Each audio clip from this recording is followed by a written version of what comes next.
James, the time we've seen Zuriah Fisher out there involved in practice, did he reach some kind of milestone in his recovery? Is his status any different than what he told us in the spring?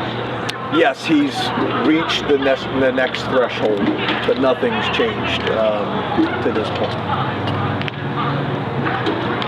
James, you mentioned him yesterday, Blake Corum. What's unique about the challenge of trying to stop him?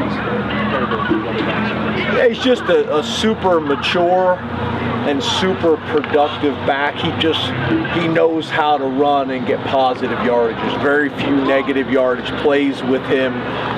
Even though he's a small back, he always seems to fall forward. He is strong and powerful. I remember all the way back to high school, like he was a guy that'd get up every morning at 4 a.m. to go lift and train. Went to school in Baltimore, lived in Northern Virginia, just a really committed young man, and obviously has had a damn good college career so far. But he's just super productive. And I think he understands how to play the position. So, and he does a lot of things. He does a lot of things well. But I think in general, you respect the production, And then if he gets an opportunity, he has the ability to take it the distance too. James, how much do Nick and Kaytron kind of change the margin of error for the rest of the running game, like the line, like calling everything like that? Yeah, I think obviously whenever you have good backs, whenever you have special backs, they can be erasers for you and help a lot of issues. And they have helped with that as well. So has Kaytron. I don't think there's any doubt that players can be erasers. Whether it's a quarterback being able to extend a play, whether it's a running back being able to make somebody miss, whether it's the unblocked defender at the second level, that there's always going to be one of those guys, or it's somebody that makes a good play up front and defeats a block and comes clean. Those guys can be erasers. James, we saw Tank Smith on special teams against Northwestern. What should we expect his role to be moving forward with Devyn Ford's departure, and how that whole running back room kind of handle The what? How have the running backs handled the new depth chart, specifically Tank Smith, and what's his role moving forward? Yeah, about what you've seen, he's been a guy that's done a really good job here in his role. Whether that is with the travel squad or whether that's with the developmental squad or on special teams, he's one of those guys. He's a really good natural football player. The game makes sense to him. He's one of the more productive guys whenever we do scrimmages or drills, whether it's a tackling drill with the defense. He's an extremely valuable guy and has kind of embraced his role. But I don't, at this stage, I don't see his role changing a whole lot as of right now. James, we have a chance to talk to Manny tomorrow. How does he handle that transition from head coach back to assistant? What's the dynamic like with him on the sideline? And what are the advantages of having a former head coach as one of your assistants? He's been really good. I think the biggest thing, is he's got a presence when he addresses the defense. But a lot of things that we do, we're very intentional about teaching football. So a lot of people, you'll have a team meeting and then you break up and the defense presents to the defense and the offense presents to the offense and special teams presents to special teams. And we do that as well, but I also think there is an aspect of teaching football. I think it's good for our offensive players to hear what the defense is trying to do and trying to stop. And same thing for our defense players from our offense. So Manny, not only does he have real good presence of getting up and he communicates really well to our defense, but I think it's been really good for our offense to hear some of the things as well.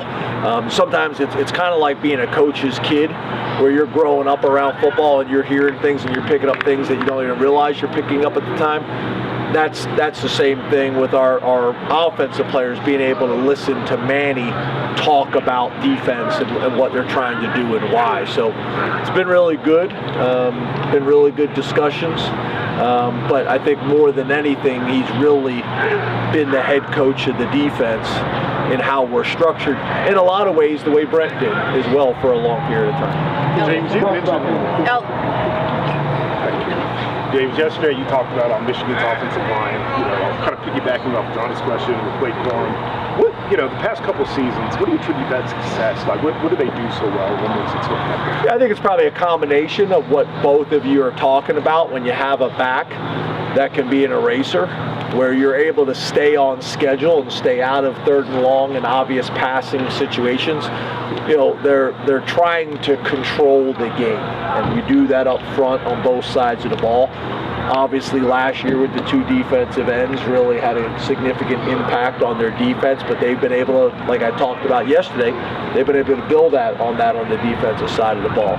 Offensively, they've recruited well, they've developed well, and again, their style of play of trying to stay balanced on offense, both run and pass, keep the game from a scoring perspective. Where they're in control of the game, you look at first score, first drive, first play of a drive, all those things, a lead at the end of the first half. If you study this team and this head coach, all those things are a big factor in how they want to play.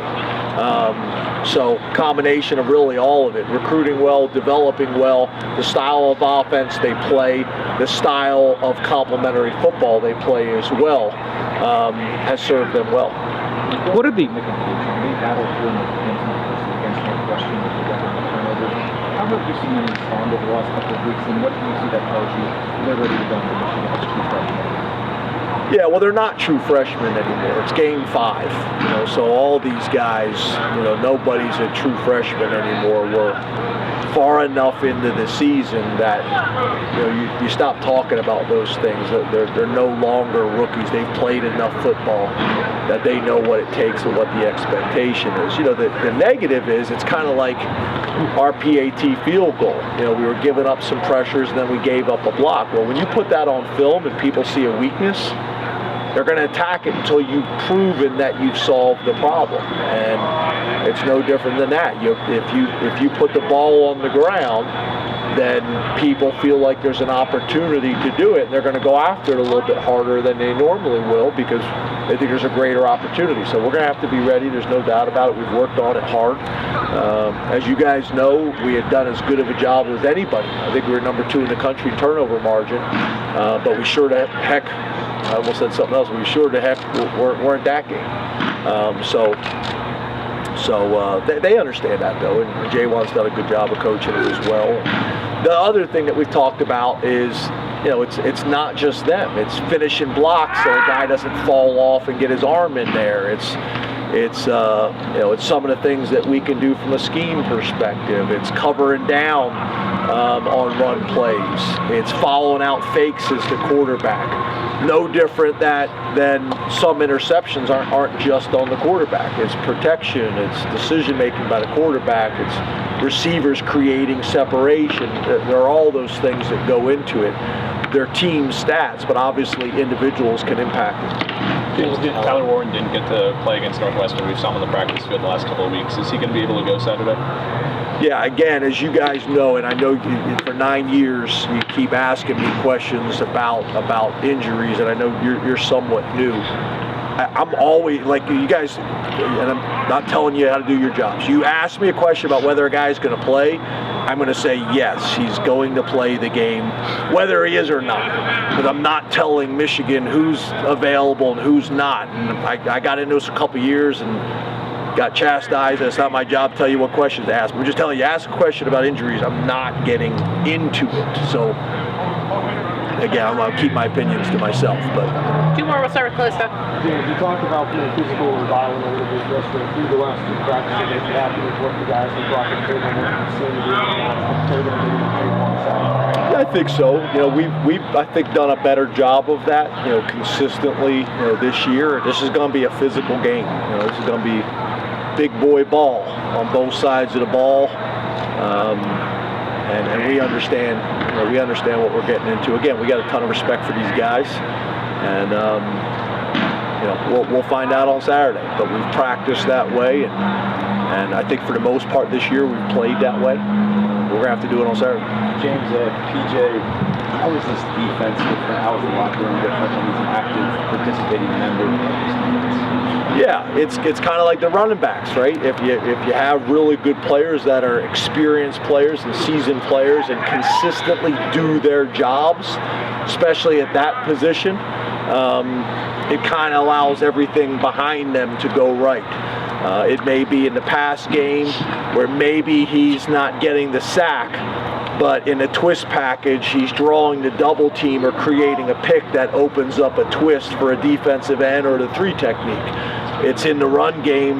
The linebackers are confident that he's going to be in the A gap and they can focus their attention on the B gap and be downhill and be aggressive and not having to worry about covering for somebody that spins out of their gap trying to make a play or lacks discipline. And you know, as you guys know, whether it's Coach Belichick or whatever, that's been something that's, kind of been kind of the buzzwords in football about do your job. And, whether it's offense or defense, sometimes it's easier to kind of talk about it on defense because typically you're gap sound where everybody's got a gap, especially if you're a 4-down front instead of a 3-down front. You don't have anybody 2-gapping and things like that.